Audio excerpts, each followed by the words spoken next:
দে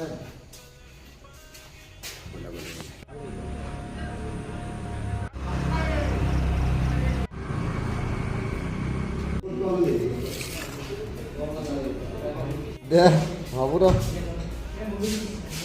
না নাখাওঁ কফি খুৱাই দিব নাখাওঁ মই কফি এটা হা সেইকাৰণে কৈছিলে নেকি আনকো যাব নালাগে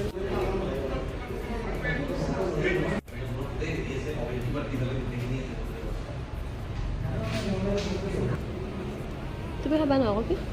কিয়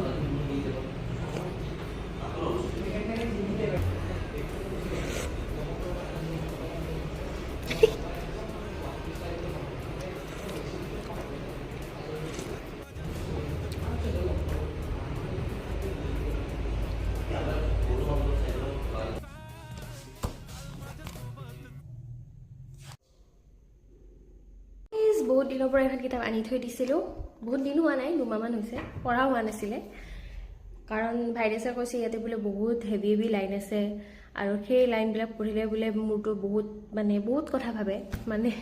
কিছুমান বহুত কাল্পনিক কথা ভাবে সেইকাৰণে তেওঁ মোক কৈছিল নালাগে নেকি পঢ়িব কিন্তু মই কিতাপখন আনিলোঁ ন গতিকে এতিয়াতে ওলাই গৈছে আৰু এইখিনি সময়তে যিহেতু কিতাপখন বেছি ডাঙৰ নহয় মানে বৰ্তমান মোৰ একো কামো নাই আৰু সময় 9টা বাজিব ৰাতি বৰ বিশেষ একো কাম নাই গতিকে এইখন পঢ়া হৈ যাব আপোনালোকক লগ পাই আছোঁ নেক্সট এটা ভ্লগত বাই গাইজ